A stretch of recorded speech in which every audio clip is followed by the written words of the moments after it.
Jaron Ennis top fighter, right? Yes. But I believe he's never boxed anyone with my style, right?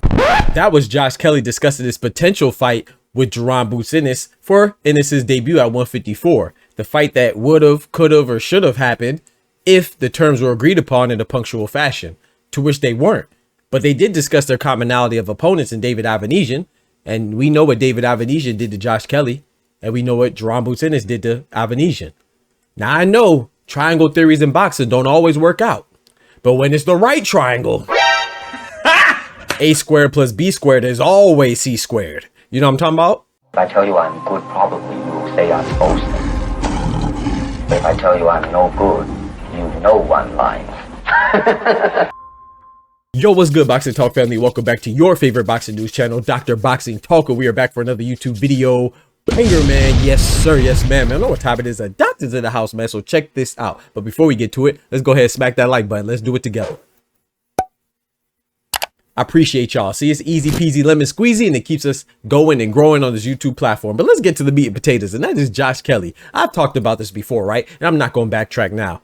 You know, when it was proposed and I first heard the word on the street about Jaron Boots Ennis could be fighting Josh Kelly for his debut at the 154-pound division, I thought this was a good fight. You know what I'm saying? I also think that Rashidi Ellis is another potential opponent who was discussed, is a good fight. I also think Serhiy Boachuk is a good fight. You know, Weizma Lima, who it seems like that's who they settled on, the IBO champion. I'm not really too familiar with him, but I'm okay with that fight as well. I'm not saying that these are the fights that are most intriguing, right? But it is Jaron Boots Ennis' debut at 154, and he still has to familiarize himself with the weight and become acclimated with the division. So I don't expect him to fight a champion, and let's be real, right? All the champions are occupied. WBO champion Xander Zayas, he's with Top Rank. They're probably not going to let him go out and fight Boots on his first defense, and he just got out of a fight right now, so he's effectively out of the picture, right? The WBA champion is Terrence Bud Crawford. He's going up to fight Cinnamon. He's effectively out of the picture. Jonas Tellis is he has a fight coming up already scheduled. He's the WBA interim champion, effectively out of the picture, right? The WBC champion Sebastian Fedor just fought Tim Tszyu, so he's not ready to get back into a fight yet. Effectively out of the picture again. WBC interim champion is who? Virgil Ortiz. His hand injury was bothering him, according to him and Robert Garcia. So why the fuck you lying? Why you always lying? It is rumored that his hand is recovering well in a quicker fashion than they anticipated, but he's effectively out of the picture for Jaron Boots Ennis' debut, right? And I think I pretty much covered everybody. Oh, IBF champion Bakram Murtazaliev, he's tied up with Erickson Lubin. So all the champions are effectively occupied right now, and they're unavailable. So the people that are available are going to be guys like a Josh Kelly or a Serhiy Boachuk, you know, guys that aren't really that big from a profile or popularity standpoint, but the 154-pound division has the most parity in depth. So in my opinion, you'll be hard pressed to find a guy at 154 that's not a good fight. You know what I'm saying? Even for Jaron Boots Ennis. So I wouldn't be mad at Josh Kelly or any of the proposed gentlemen that he's going to fight. Of course, I would rather have him fight Virgil Ortiz. But I will say this though about Josh Kelly. You know, we already know Eddie Hearn's game plan. That's Eddie Hearn 101 for the way he does things and try to get fights. He is gonna lowball you, especially when it comes to Jaron Boots Ennis. He's notorious for doing that. Every story where you talk about Eddie trying to give Stanionis an offer initially before they actually had the fight, right? Brian Norman, Barrios, all of them said the same thing. They all said that Eddie Hearn tried to lowball them, you know, and now Josh Kelly is also saying the same thing. Boachuk has mentioned something about it being a little low as well. So, you know, even Rashidi Ellis. So this is nothing new. So I do believe Josh Kelly that it was low. However, Josh Kelly relaxed. Josh Kelly, according to him, they agreed to the terms, I guess, after some negotiations, and I just don't really buy it. You know what I'm saying? He just didn't even seem like, if you go watch the whole interview, I'm not going to break the whole thing down. It was like a 20-minute interview, but even his eyes tell a lot. You know what I'm saying? He was looking not too convincing, you know what I'm saying, in the way that he was recounting the story and stuff like that. So I don't believe him quite when he says that they agreed on it, you know, him and Adam Booth, but I do believe that they were probably thinking about it, and that because they didn't comply with the quick deadline that Eddie Hearn usually gives his opponents when he sends an offer, that they probably moved on. And I think that he knows they moved on, so now it's easy to say, oh yeah, we agreed to whatever, to make it seem like you're down to fight Boots. Now I want to say this too, I'm not saying he wouldn't be down to fight Boots, but he also mentioned something that I mentioned before as well, if you paid attention to this channel. I clearly said that it doesn't make sense for Josh Kelly to fight Jaron Boots Ennis because in the WBO rankings, he's ranked higher. So let's be clear, right? I think Xander Zayas is a good champion at WBO, but he's the most vulnerable champion out of all the champions at 154 pounds. He's just the most inexperienced. He's the youngest, and no disrespect to Jorge Garcia Perez, but that was probably as easy of a route to a championship as you're going to get, fighting Jorge Garcia Perez for a vacant title. But I'm not knocking Jorge Garcia Perez because he did beat Charles Conwell, give him his first loss. However, it just wasn't that spectacular of a win. And Xander Zayas beating Garcia Perez, it was kind of expected, right? So if you're going to target anybody, I think it would be Xander Zayas to target for a belt. And Josh Kelly is in prime position to get that opportunity. So why would you go back for a more dangerous fight in Jaron Boots Ennis when you have less of a reward because he's not a title holder? So unless Josh Kelly was going to get a large, lucrative lump sum of money to fight Boots, then it just doesn't make sense. Boxing is a sport, and since it's a sport, it is a business as well. So you got to consider that. So I'm not mad at Josh Kelly not fighting Boots. But what I will say is this. Josh Kelly, throughout the interview, he said that, I think that I pose a threat stylistically that Boots has never seen. And to be fair, he did say that he thinks that Boots will show him something that he hasn't seen before either, but he likes his chances against Boots. Shout out to Josh Kelly. You're supposed to feel like that. But I call cap. Bullshit! Bullshit! Bullshit, bullshit, bullshit, bullshit. And the reason why, to me, the styles doesn't really matter. It does matter. No, it's not that it doesn't matter. Styles always make fights and styles always matter. But even though Josh Kelly is something different stylistically, is he though? My bad.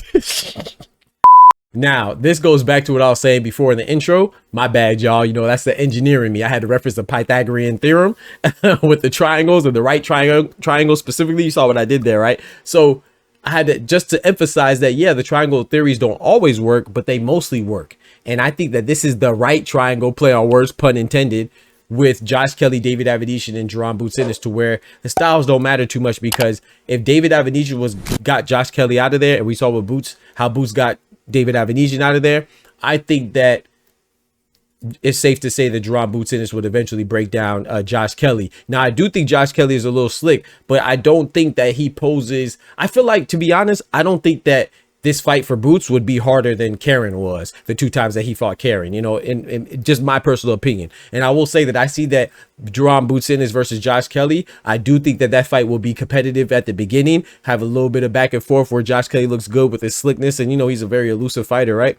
And in a good way, right? He's a slicker fighter, but I think he just gets worn down and broke down eventually, and he gets stopped like in the 6th, 7th round. That's why I think it goes exactly in a similar fashion as Emantis Stanionis Jaron Boots Ennis fight went. I think he gets stopped, but I'm not mad at him for his confidence. He's supposed to be confident, but I do think that in this case, the Pythagorean theorem, it's definitely applicable, and I think that Jaron Boots Ennis beat David Avedisian. David Avedisian beat Josh Kelly, and Boots would also beat Josh Kelly. So I just think it would behoove him not to fight Boots, and I think he should try to go for Xander. Now, I'm not saying that Xander is going to fight him immediately or right away for his first title defense, but you wait and you play it out. Like I said, unless you get a great deal, a big money offer, which you clearly didn't, from Eddie Hearn to fight Boots Ennis, then yeah, you be patient and see what happens with Xander's eyes, because I think that's a much more winnable fight. I'd even say that's probably it might even be like a 50-50 fight, to be honest, between Xander Zayas and Josh Kelly. I think Xander Zayas has one of the highest ceilings in boxing, but like I said, he's young. What is he, 22 years old?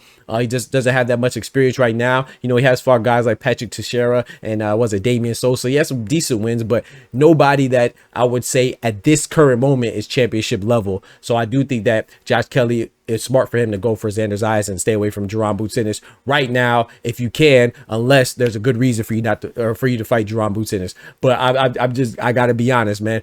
Josh Kelly, throughout the interview, when they did bring up David Avedisian, it felt like he was kind of giving a pity party, saying that, oh yeah, I was weight drained. He even brought up him being a hypochondriac and all this other stuff. And I get it, because boxing is a tough sport, right?